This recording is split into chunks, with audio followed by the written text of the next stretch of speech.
Hello. पिछले video में हमने इम्प्लाइड कंडीशंस मतलब जो गर्भित शर्तें हैं उसके बारे में चर्चा की थी।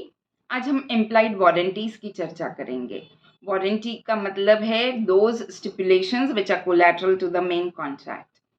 तो 3 ऐसी इम्प्लाइड वारंटीज हैं जो यदि पूरी नहीं होती हैं तो the buyer has the right to claim compensation from the seller.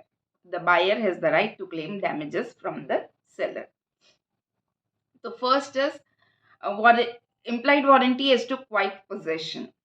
Quiet possession मतलब एक बार बायर ने गुड्स खरीदा तो वो गुड्स बायर के पास रहने चाहिए. He should not be disturbed due to the defective title of the seller. मतलब सेलर का टाइटल डिफेक्टिव है इसलिए बार बार वो गुड्स बायर को एंजॉय करने नहीं मिल रहे हैं, बार बार कोई उस पे प्रश्न हो रहे हैं या फिर कभी कोई और जब्त कर रहा है कि अच्छा ये नहीं, ये सेलर करेक्ट सेलर नहीं था, the seller was not having good title, तो उसने आपको ये गुड्स कैसे बेचे. इस तरीके से यदि कोई और व्यक्ति वो गुड्स क्लेम करता है या ऐसा कुछ भी है तो in that situation the seller has the right to claim compensation. इसमें and implied condition as to sale by title में क्या फर्क है? किस implied condition as to sale by title में ये रिक्वायर्ड है कि सेलर के पास टाइटल रहना चाहिए गुड्स बेचने का. और ये जो इम्प्लाइड वारंटी की हम बात कर रहे हैं, implied warranty as to quiet possession, इसमें सेलर का टाइटल यदि डिफेक्टिव है तो ये इम्प्लाइड वारंटी का प्रश्न उठता है. यदि सेलर के पास टाइटल ही नहीं है तो ब्रीच ऑफ इम्प्लाइड कंडीशन होगा, तब ब्रीच ऑफ इम्प्लाइड वारंटी नहीं होगा. ये बात का ध्यान रखना है.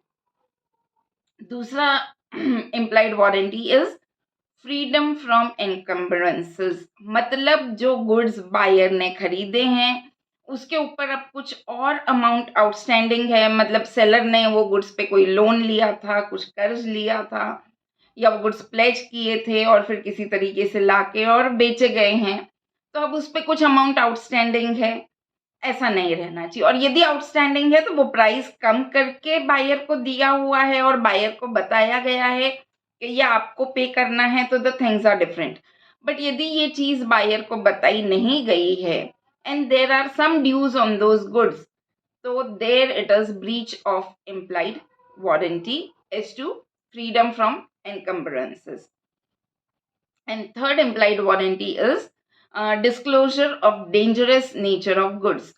जो गुड्स आप बेच रहे हैं वो डेंजरस नेचर के हैं या उसको हैंडल करने में कोई स्पेशल केयर लगती है, उसको ओपन करने का कोई स्पेशल टेक्निक है और यदि वो फॉलो नहीं किया तो हो सकता है कि it can be injurious to someone. तो in this situation it is the duty of the seller to disclose this dangerous nature of the goods. और यदि वो ऐसा डिस्क्लोज नहीं करते हैं और इसकी वजह से बायर को कुछ नुकसान होता है या बायर के एजेंट को या किसी भी व्यक्ति को कुछ नुकसान होता है, तो there the buyer has the right to claim damages. I hope the concept is clear.